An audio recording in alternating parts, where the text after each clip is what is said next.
Welcome to Influential Entrepreneurs, bringing you interviews with elite business leaders and experts, sharing tips and strategies for elevating your business to the next level. Here's your host, Mike Saunders.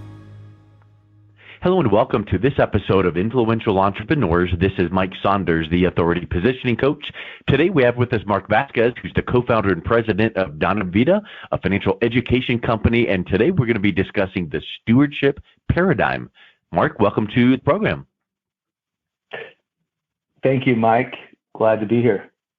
Yeah, it's great to have you back in this series, and I'm excited to talk about the stewardship paradigm because I love stewardship because it's a shift from the focus on the person doing the thing and then a paradigm. Boy, that's a mindset. So I'm excited to learn about how you guys approach the stewardship paradigm. Get us started with what that is, and then we'll get into your methodology.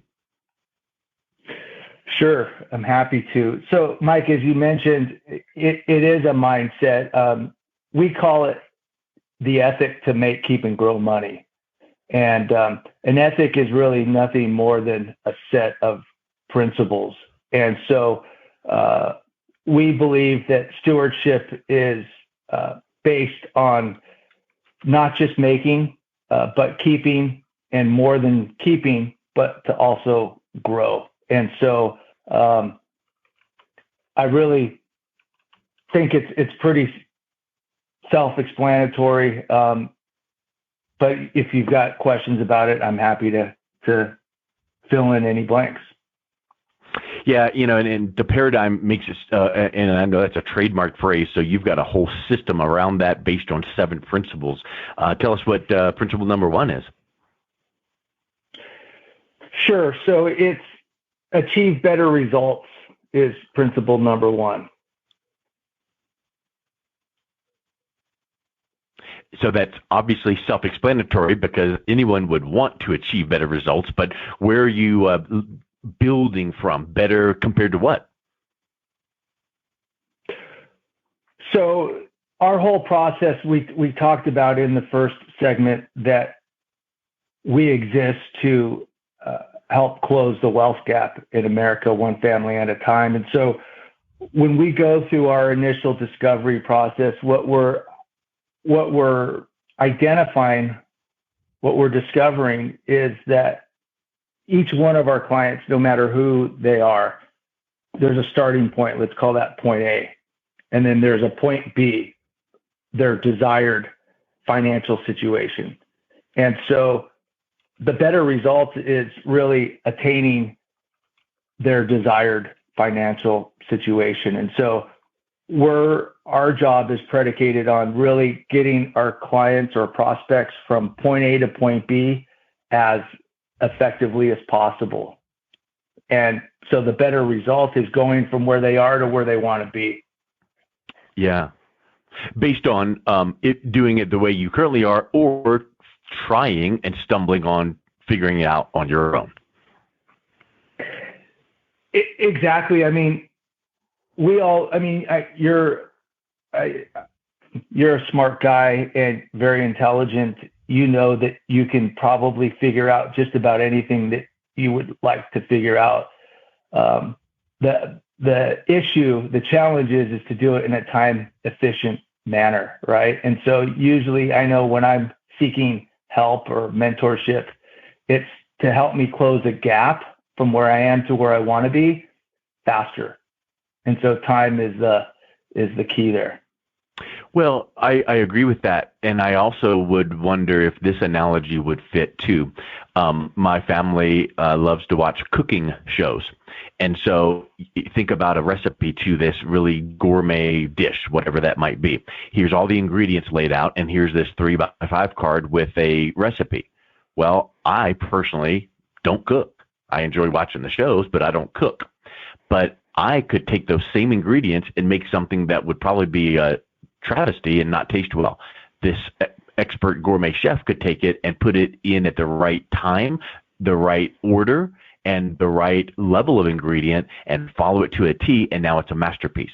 So yes, anyone out there can find the answer to many questions, but financially, are you doing it the right way at the right time in the right sequence? So you just bring up a really important point. All of our principles, there's 7 of them, which we call the ethic or our ethic, are all based off of what we believe as being true. And then we also kind of has, not that we've needed to substantiate them, but we found as we've gone through and done our homework and through our process of growth, have realized that there's other people that kind of believe what we believe. And so principle 1, committing to success, it's a success formula. There is a thing called a success formula. And so there's a quote that says, with better awareness, you will be able to make better choices. And with better choices, you will be able to achieve better results. And that's a quote by Robin Sharma. And again, that's his success formula. And so once you commit to success, it's not just committing to success. There are steps, there's actions that need to be taken. And we feel like the next step after committing is then become more aware. Yes, I love it. Well, let's move to principle 2. What is the next step in that success strategy? You've teed this up perfectly, Mike, because principle number 2 is increase your financial education, or increase your financial IQ is what we like. Because that ties right into the awareness. Absolutely. Yeah. Absolutely. Well, yeah, we touched on it just a second ago, and I think that there's this vast world of information at our fingertips, and someone can hear the phrase financial education and go, oh, I can figure it out. I need to make a decision about Social Security, retirement, whatever the case is, Google, and there we go. Well, there's 4,326, billion results. How in the world do you tone it down to what's best for you? Well, I feel like the key word in your principle number 2 is invest in financial education. Have that guide, someone like yourself, that is going to assess your foundation, your gap, where you're going, and then help you in that education. Is that part of what you're providing? Yes. Short answer is yes.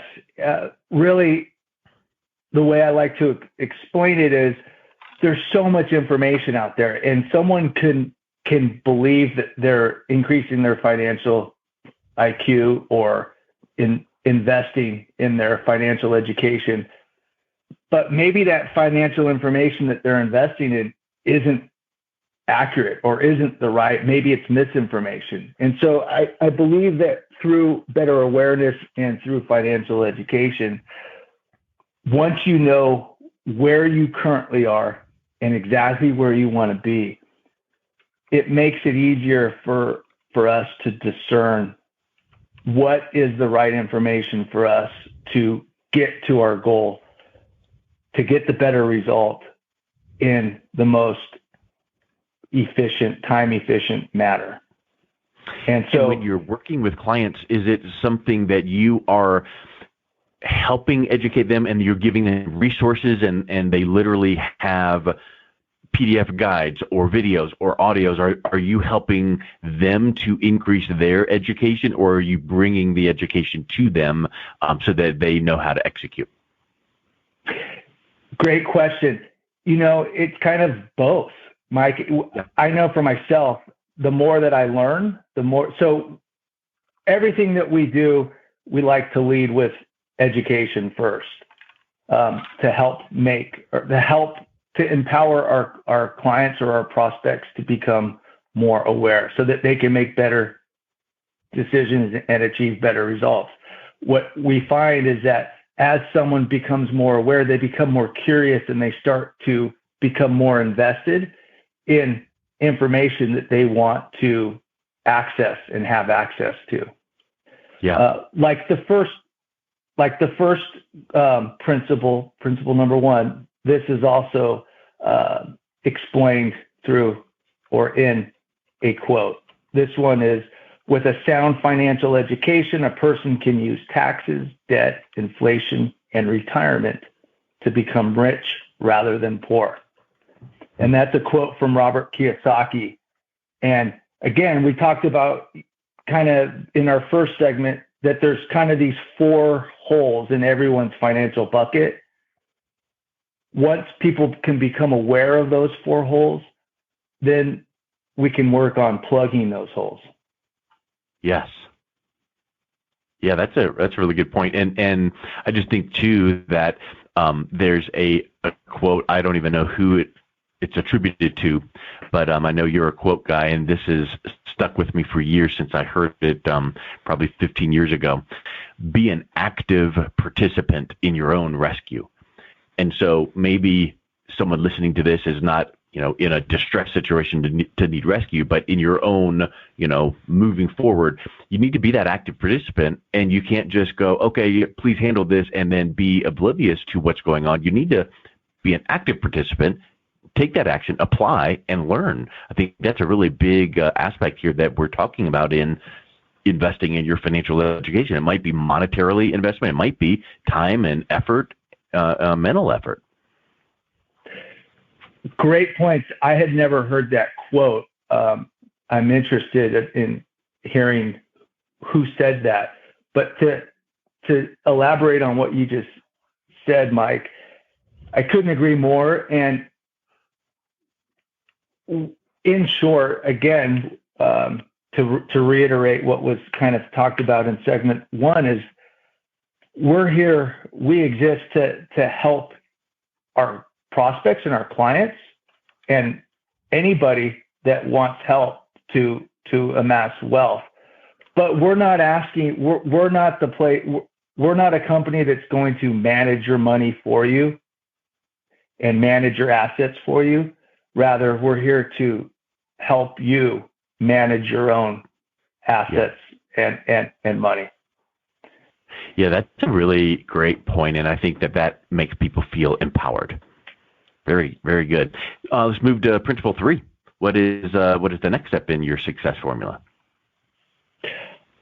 Principle 3 is apply principle-based behavior.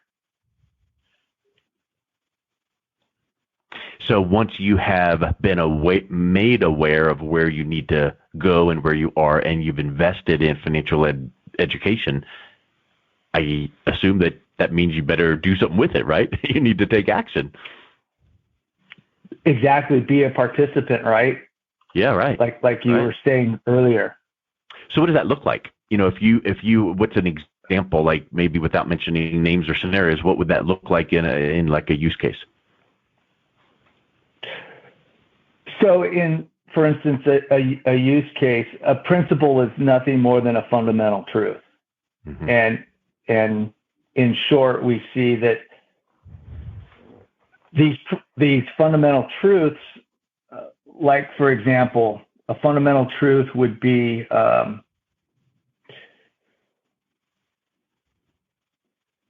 a qualified retirement account uses before tax dollars to invest in that 401k, for example.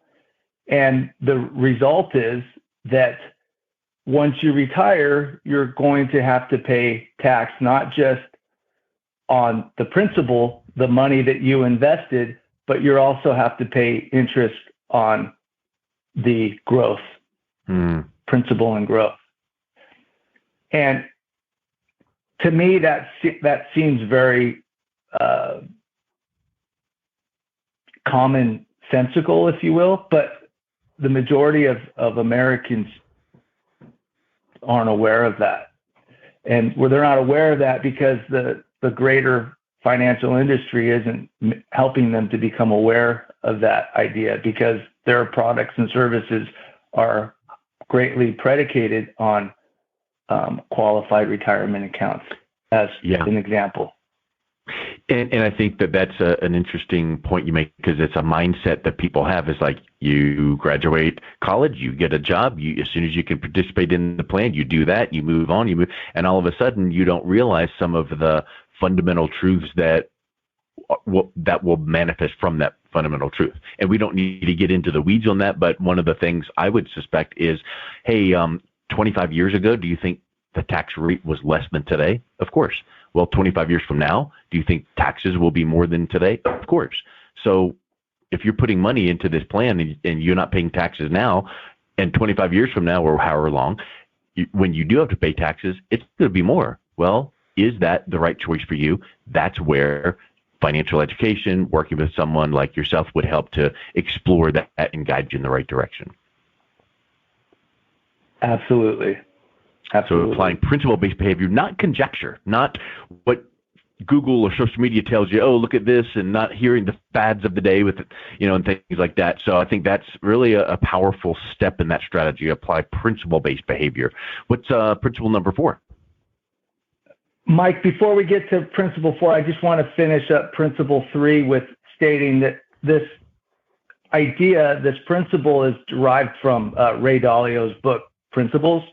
If your audience has not read it, it's worth reading. But he just says principles are fundamental truths that serve as the foundations for behavior that gets you what you want out of life. They can be applied again and again in similar situations to help you achieve your goals.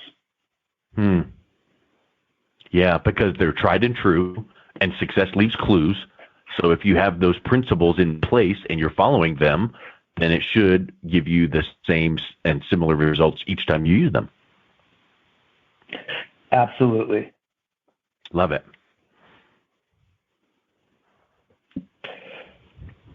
Anything else on principle 3?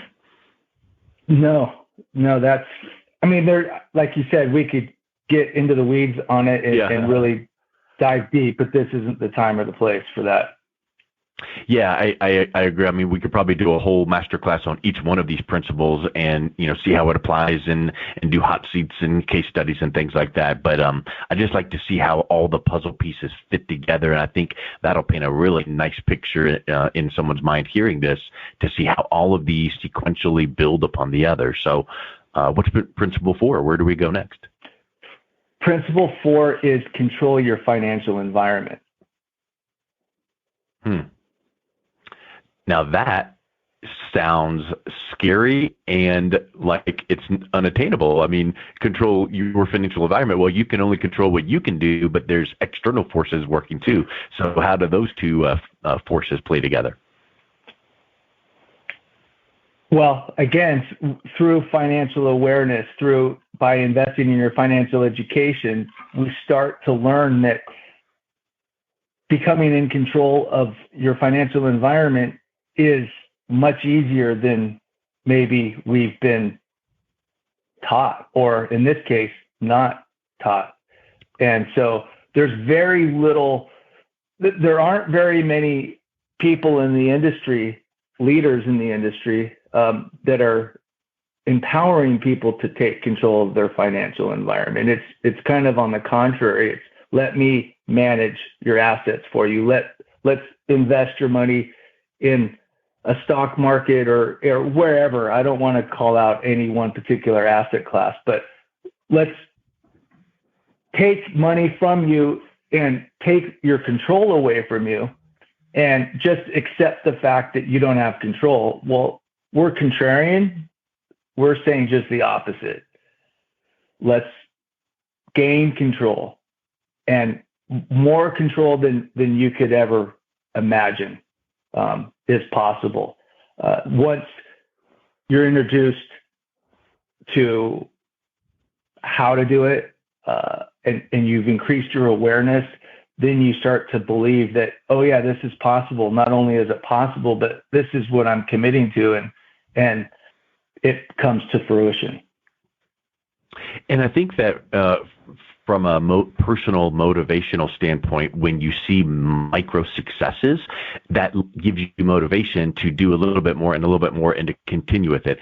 So as an example, when I would suspect that when you're working with someone and you show them this master plan And then you say, but don't get overwhelmed with this because we're going to start right here and do this, and then we're going to move to this. They start then looking around going, oh, wow, you showed me how to increase my cash flow by plugging up some of these holes. And, hey, you know what? I noticed that I kept track of my expenses last month, and I went and spent money on fast food, 10 times. So I think I can cut it down a little bit, maybe not to zero, but I can cut back and increase my cash flow even more. So it starts to compound upon each other, your actions, because they see the positive benefit. And then that ties right into someone being in control of their financial environment, which then plays into your advice and where they should put then their investable funds. You hit the nail right on the head, Mike. When you start to see positive results, it reinforces your decisions and it creates a positive feedback loop that just continues and perpetuates you to want to make better decisions. Yeah. Yeah. In fact, to make better decisions based on what we just now talked about in Principle 3, applying principle-based behavior, because that reinforces that principle-based behavior that you are building. In the brain, it's called myelination. Your brain synapses are actually confirming and myelating and thickening to reinforce that. It's an actual, physiological, neurological thing. So I really like how so far we're only on Principle 4 of 7, and we're seeing how these are systematically building upon each other. You'll notice too, Mike, that these first 4 are really the foundation. The next 3, they're very important and they're extremely powerful, but they're so simple. And in short, you just mentioned a few minutes ago that, as we start to unveil the master plan, and it may seem overwhelming, what the kind of the aha moment that our clients have is that, oh, this is really more simple than I thought it was going to be. Yeah. And it becomes more simple because they understand what's going on, and they understand that there is a cause and effect for every decision that they make, and it empowers them to want to make the right decision.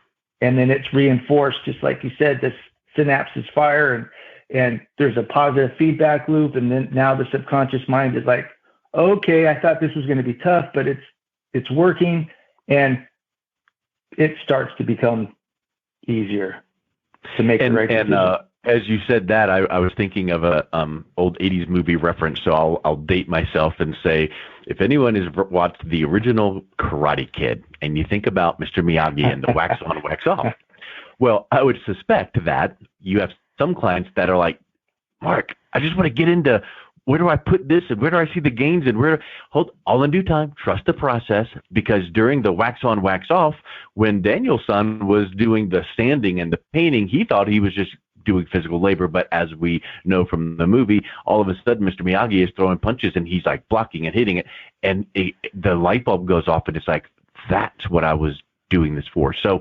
in some of this financial education and getting the foundations, and now you're ready to move into the next phase, which is, what are you going to do with that? So does that lead us right into Principle 5? It does. I want to tie Principle 4 off with another quote, if you don't mind. Oh, yeah. Somehow or another, it never dawns on most financial gurus that you can control the financial environment in which you operate. Perhaps it is caused by a lack of imagination, but whatever the cause, learning to control it is the most profitable thing that you can do over a lifetime. And Nelson Nash stated that. Mm-hmm. Yep, I've heard of him before from the infinite banking concept. Yeah, that's a really powerful quote. Yeah, he was the founder of the IBC. Yes. Neat. So how do we now move on from this foundation of laying the mindsets and moving on into Principle 5? Yeah, Principle 5 is so simple, and it almost seems like when I state it, you might think I'm joking, but Principle 5 is make money with money. Yeah. I think you're right. It sounds so simple and obvious, but it's like, okay, but are you kidding? So let's dive in deeper on make money with money. What does that look like? Sure. So, like, again, we've been, for lack of a better word, conditioned or programmed to believe that if we're not working hard, if we're not sweating, if we're not trading our time for money, then we're not earning an income, or we're not, and it doesn't need to be that difficult.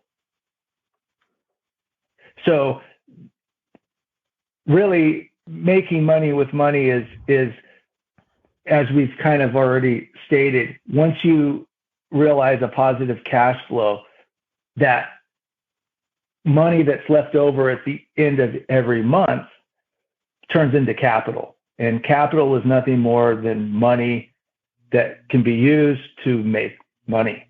And so investing in assets that produce or generate cash flow and income and capital appreciation, it's having your money work for you rather than working for your money.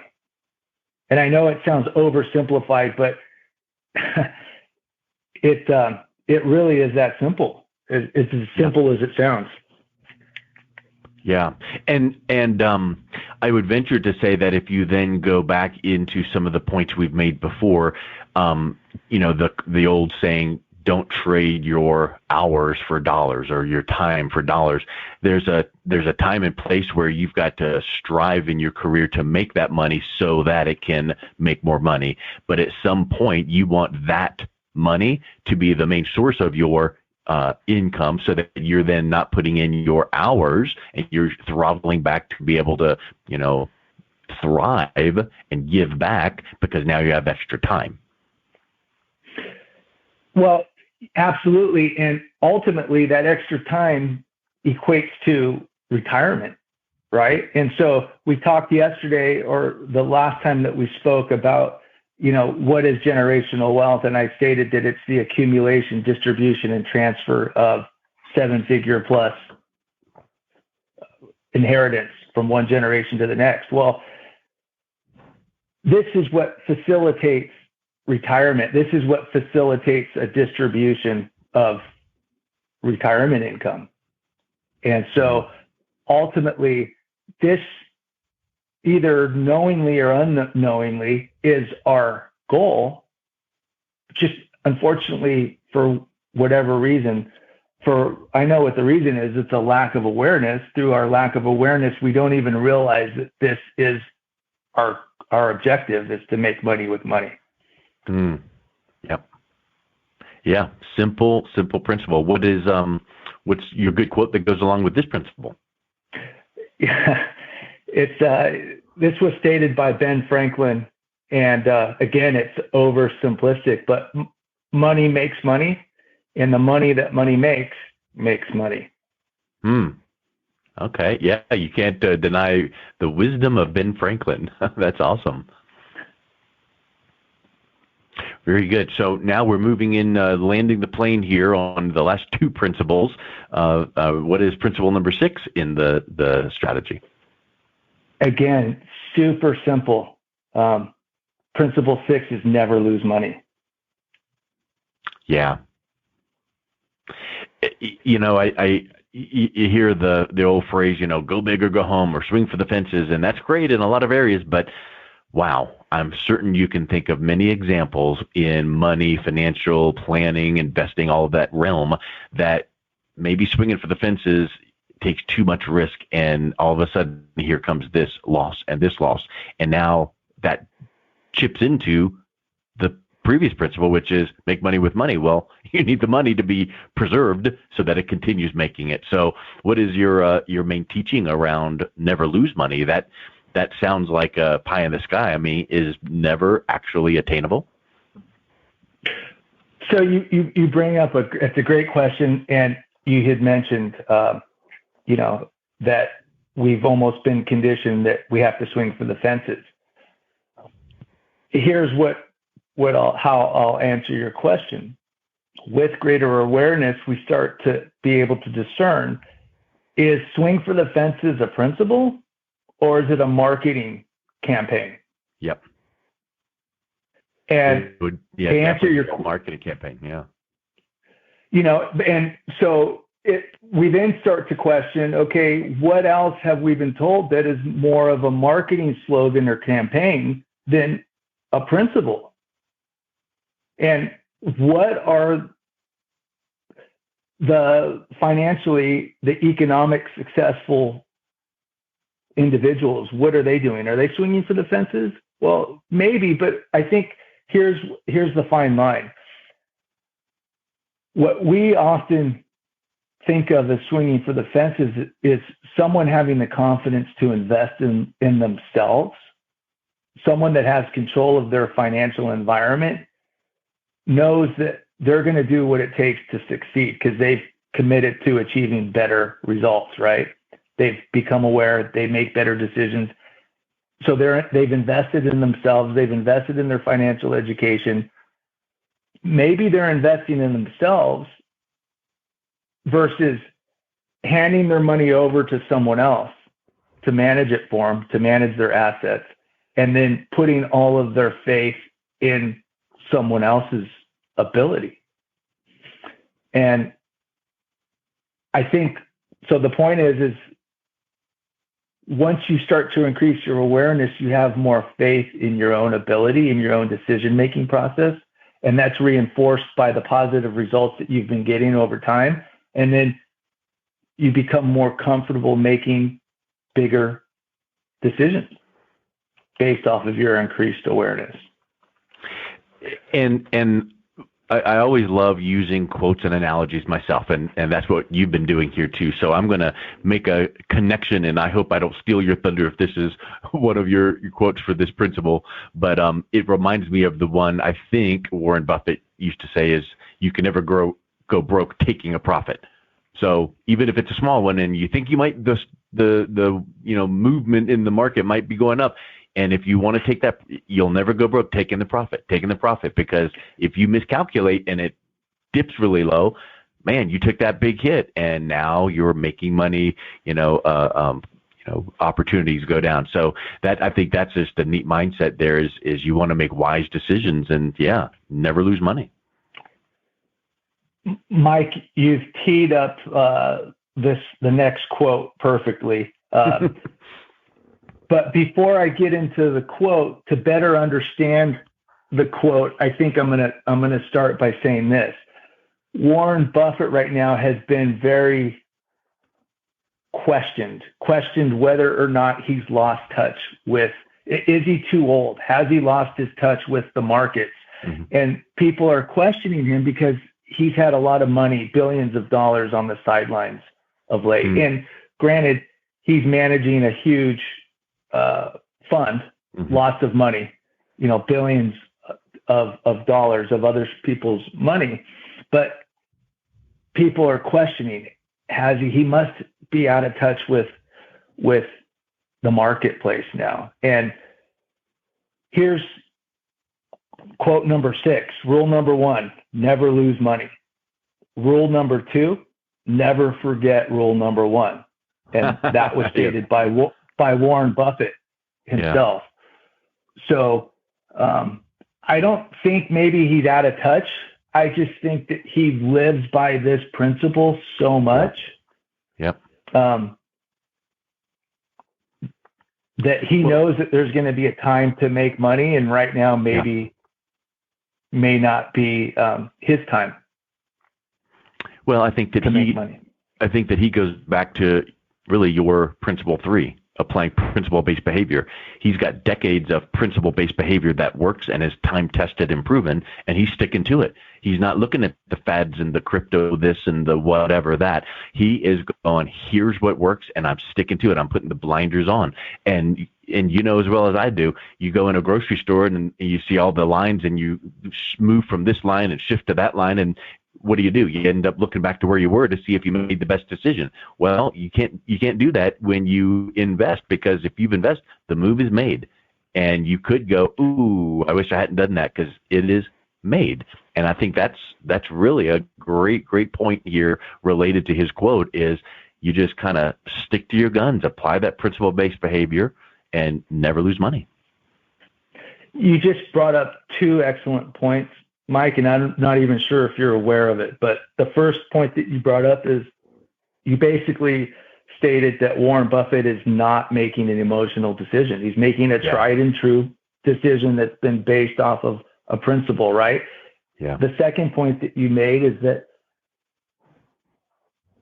everyone is comfortable in different areas of life. And so what you may be interested in investing in, I may not be interested in investing in. And the point is stick to what you know. Mm-hmm. Double down on what you know. Don't double down in some asset class that you know nothing about and you have zero knowledge or awareness. Therefore, it's impossible for you to make an educated decision. Yeah. On when and how to invest in that particular unknown asset class. So now that we've gone from principle 5 of making money with money and 6 of not losing the money, how do we wrap it up and tie a nice bow on this box and land the plane with principle 7?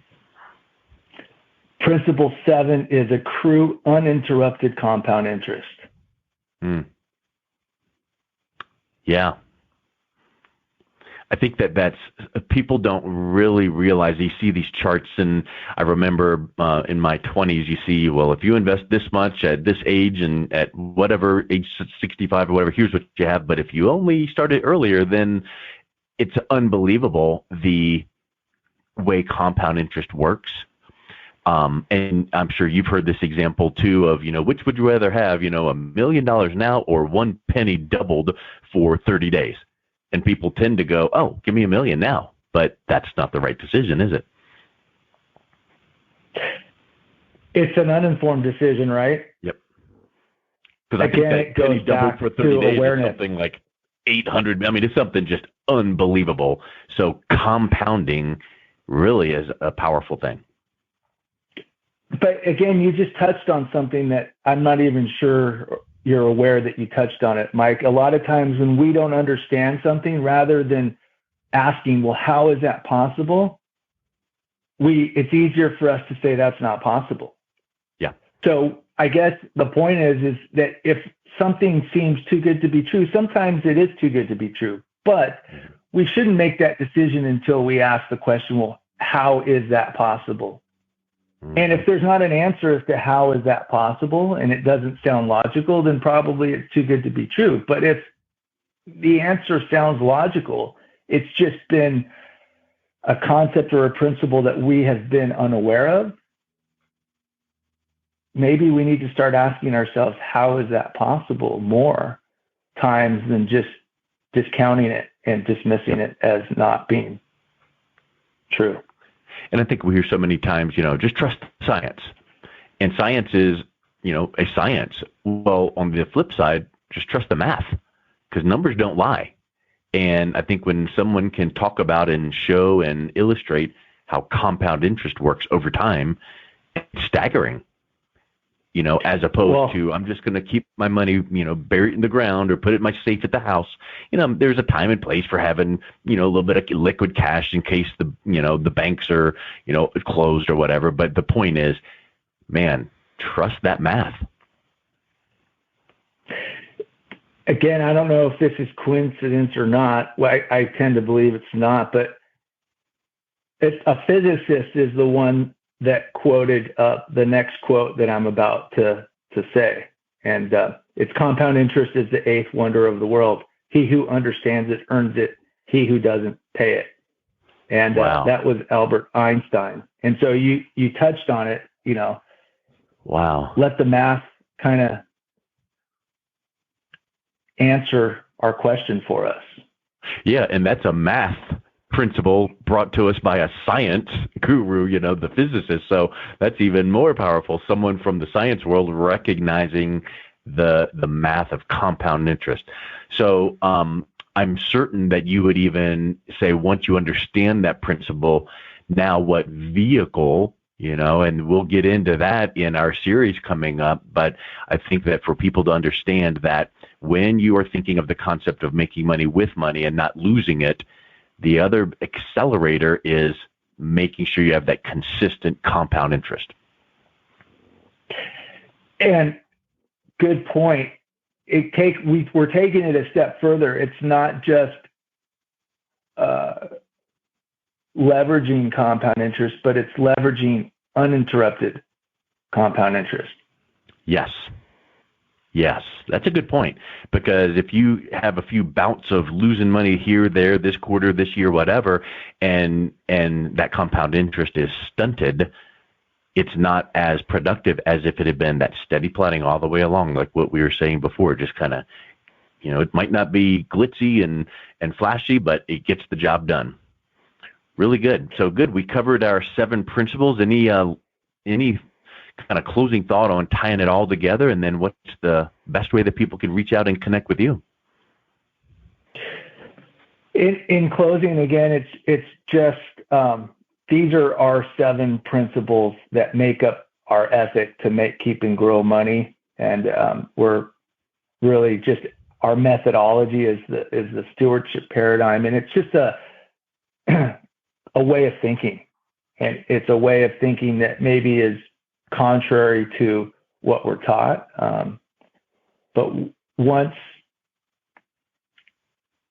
you've increased your awareness, we've got plenty of tested and proven facts, principles to back up what we believe.